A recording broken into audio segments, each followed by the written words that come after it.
A single dinner table can tell a story about power. Not just power over land or people, but power over time, taste, and wealth. In one royal record, a single meal cost more than what many families earn in a full month. In another, rare fruits were brought across oceans just to decorate a plate. And in one quiet palace evening, a dessert alone was worth more than a worker's yearly pay. These are not fairy tales. They are written in palace logs, letters, and accounts kept with great care. Today, we step into those records. We look at 9 royal meals that were not only grand, but almost hard to believe. Each one carries a story of luxury, but also of choices. Some feel charming, others feel heavy. By the end, we will uncover 15 strange and revealing facts about how kings and queens once dined, and what it says about their world. In the court of Louis XIV, food was never just food, it was a daily show. One meal listed in the palace accounts included over 30 dishes, served in perfect order. There were roasted birds, thick soups, sweet pastries, and fruits that were not even in season. The cost of this single evening meal, when adjusted to today's value, would equal several $1,000s. Yet the king only tasted small portions. The rest was left behind. It makes one wonder, was the meal meant to be eaten or simply seen? If this glimpse into royal life surprises you, you may wish to stay with us through the full story. Many viewers find these moments both fascinating and thoughtful. You are welcome to share your thoughts along the way, or even subscribe if you enjoy calm historical journeys like this. Some people also like to comment about which meal surprised them most. It helps others see different views. Now, travel forward in time to the British court. Under Queen Victoria, meals were structured but still rich. One recorded dinner included turtle soup, salmon, venison, and multiple desserts. The cost of sourcing such items, especially outside their natural seasons, made each dinner a quiet display of wealth. But here is the twist. Queen Victoria herself often ate quickly and simply. Reports suggest she preferred plain dishes. So why prepare such grand meals? Perhaps it was not about her taste at all. Perhaps it was about the image of the crown. At this point, you might pause and think about your own meals. What makes a meal feel special? Is it the cost, the company, or the meaning behind it? Feel free to share a memory in the comments if something comes to mind. Many viewers enjoy reading those stories. Now let us look at a royal banquet in Russia during the time of Catherine the Great. Her palace records describe tables that stretched across large halls. Guests would walk along them, choosing dishes like in a grand display. There were meats, pies, cheeses, and rare wines. Ice was brought in to keep certain items fresh, even in warmer months. The cost of one such banquet could support dozens of families for weeks.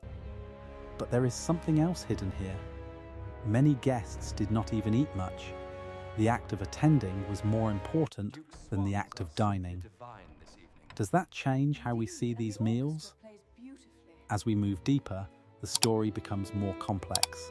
In France again, just before the French Revolution, the royal kitchens still prepared lavish meals. One famous account describes a dessert table filled with sugared fruits and delicate cakes. The sugar alone was expensive, as it came from faraway lands. While people outside the palace struggled, these meals continued. It raises a quiet but serious question.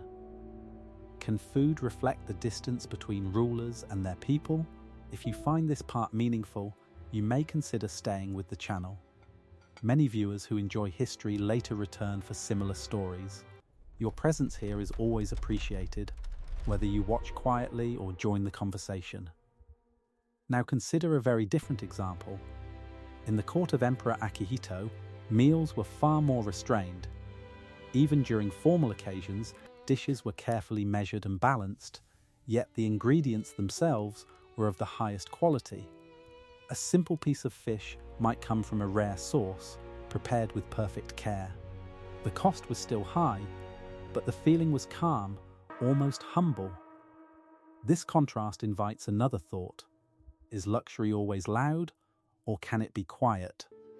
Returning to Europe, we find records from the reign of King George IV. He was known for his love of food. One dinner reportedly included exotic spices, fine wines, and dishes inspired by different cultures. The cost was enormous, but so was his personal interest. Unlike some rulers, he truly enjoyed eating. This adds a human layer to the story. Behind the crown, there was a man with simple pleasures, even if they came at a great price. At this stage, we have only begun to explore these meals. Each one carries more than just flavor. There are hints of pride, distance, care, and sometimes even loneliness. As we continue, the stories will grow deeper and the costs even more surprising. As we continue this journey, the numbers begin to grow, but so do the questions behind them. A meal is never just a meal in royal life. It is a signal. It speaks of control, of taste, and sometimes of silence.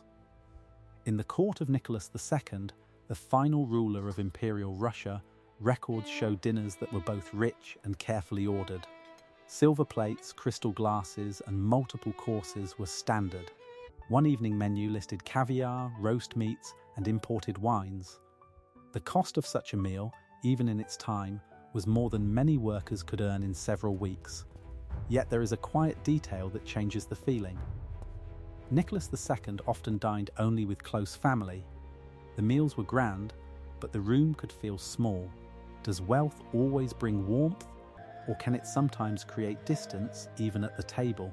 Moving to another part of Europe, we find the court of King Alfonso VI. His royal kitchens were known for blending local flavors with international dishes. One banquet included seafood brought fresh from the coast, combined with French-style desserts and rare wines. The cost was high, but the effort behind it was also great. Teams of cooks worked for hours, sometimes days, to prepare a single evening. Here, the twist is not just the price, but the effort. How many hands shaped each plate, and how many stories stayed hidden behind the kitchen doors? If these details draw your interest, you may wish to follow along more closely. Many who enjoy these stories choose to subscribe, not out of habit, but because each episode offers a quiet window into another world. You are always welcome to be part of that journey. Now let us step into the world of the Ottoman Empire, where Suleiman the Magnificent ruled. His palace kitchens were among the largest of their time. Records describe hundreds of staff members working daily. Meals included rich stews, sweet pastries soaked in honey, and spices from distant lands. One feast prepared for honored guests required such rare ingredients that its cost could equal the yearly income of an entire village. But there is something deeper here. Food was also used as a tool of diplomacy. A dish could build trust or show power. When guests tasted these meals, they were not just eating, they were receiving a message. Have you ever thought about how food can speak without words? Further east, in China, the imperial court of Emperor Qianlong offers another striking example. His meals were prepared with extreme care. Each dish was tested for safety and quality. Ingredients came from across the empire. A single meal could include dozens of small dishes, each perfect in its own way. The cost was vast, but the system behind it was even more impressive. What stands out here is precision. Nothing was left to chance. Does that level of control make a meal more enjoyable, or does it take away something simple and human? At this point, it may be worth asking yourself a gentle question. If you had access to such meals, would you enjoy them more, or would you miss the comfort of something familiar? Many viewers share that simple meals often hold the strongest memories. If you feel the same, you might like to share a small memory in the comments. These reflections often bring warmth to others reading them. Now we turn to a more modern royal figure, Queen Elizabeth II. Her meals, while still refined, were known for being controlled and thoughtful. Palace chefs have shared that she preferred consistency over surprise. A typical dinner might include grilled fish, vegetables, and a light dessert. However, when state banquets were held, the scale changed completely. Fine china, rare ingredients, and careful presentation brought the cost of a single evening to remarkable levels. The contrast here is gentle but clear. A queen who lived simply in private, yet upheld tradition in public. It raises a quiet thought. How much of royal life is personal, and how much is duty? As the story unfolds, we come to one of the most expensive royal meals recorded in modern times. During a grand state visit in the Middle East, a royal banquet included gold leaf desserts, rare meats, and fruits flown in from several countries. The cost reached a level that, according to reports, could support dozens of families for a full month. And yet, the guests often remember not the price, but the atmosphere. Soft music, careful service, and a sense of occasion. This brings us to another question. What truly makes a meal unforgettable? If you have stayed with us this far, you may already feel that these meals are about more than wealth. They reveal choices, values, and sometimes even quiet contradictions. Some viewers choose to subscribe at this point, simply to continue exploring these layers of history. Others prefer to reflect quietly. Both are equally welcome. As we prepare to move into the final part, the tone will shift once more. The last stories carry a deeper weight. They are not only about cost, but about meaning. About what remains after the plates are cleared and the rooms grow silent. As we enter the final part of this journey, the meaning behind these meals begins to settle in a quieter way. The numbers are still large, the settings still grand, but the feeling changes. It becomes less about display and more about reflection. One of the most striking examples comes from the court of Marie Antoinette. Her private dining habits were often more modest than people imagined, yet the public image of her meals told a different story.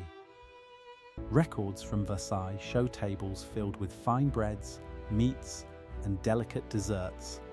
The cost of these meals, especially in the years before the French Revolution, became symbols of distance between the palace and the people. There is a detail that historians often mention. Some of the food prepared for royal tables was never touched. It was displayed, admired, and then cleared away. This quiet waste carried meaning. It spoke of a system where appearance mattered more than use. When we think about this today, it may lead us to ask a simple question. What is the true purpose of abundance if it is not shared? Another royal table, far from Europe, offers a different tone. In the court of Haile Selassie, meals were formal but carried a sense of tradition and respect. Dishes were prepared with care, often reflecting local culture and long history. Even when the cost of a banquet was high, the connection to heritage remained strong. Food was not only about wealth, but about identity. This gives us another way to see royal dining.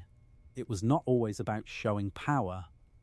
Sometimes, it was about preserving something older and deeper.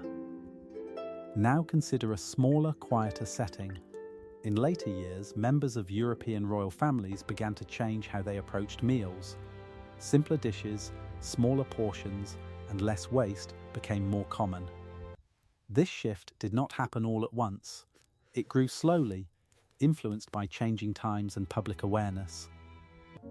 The cost of meals decreased, but the meaning of them seemed to grow. A shared table, even a modest one, began to carry more value than a grand display. At this moment, you might reflect on how food has changed in your own life. Perhaps meals once felt different, slower, or more connected. Many viewers share that the most meaningful meals are not the most expensive ones. They are the ones filled with conversation, memory, and presence. If a memory like that comes to mind, you are welcome to share it. These small stories often bring a sense of connection across time. Returning to our final royal example, we look at a state banquet held in recent years, attended by leaders from several nations. The meal was carefully planned, ingredients were chosen with thought, and portions were measured to reduce waste. The cost was still high, but the message had changed. It was no longer about excess, it was about balance, respect, and responsibility. This shift may seem small, but it carries a deep meaning. Through these 9 royal meals and the 15 strange facts we have uncovered, a pattern begins to appear. In earlier times, meals often served as displays of power. The more costly, the more impressive they seemed. But over time, the meaning of these meals began to change. Simplicity, care, and awareness started to take their place beside tradition. One fact stands out clearly. A meal can reflect the values of those who prepare it. When a table is filled without thought, it may impress the eye, but leave little behind. When it is prepared with care, even a simple dish can carry lasting meaning. This idea moves beyond royal history. It touches everyday life. Another detail remains with us. Many of the most expensive meals in history are remembered not for their taste, but for what they represented. Distance, power, and sometimes misunderstanding. In contrast, the quieter meals, often less costly, are remembered for their warmth. This contrast invites us to think gently about our own choices. As the story comes to a close, the image of those grand tables begins to fade. The silver plates, the rare fruits, the long lists of dishes. What remains is something softer, a question perhaps. What makes a meal truly valuable? For some, it may be the ingredients, for others, the setting. But for many, it is something simpler. It is the people present, the time shared, and the feeling that lingers after the meal is over. Royal history gives us many lessons, but this one feels especially close. Even in the grandest palaces, the meaning of a meal was never only about cost. It was about connection, choice, and the quiet stories carried from one table to another. And so, as we step away from these palace records, we carry with us more than numbers. We carry a gentle reminder. The true value of a meal is not measured in gold, but in the moments it creates and the memories it leaves behind.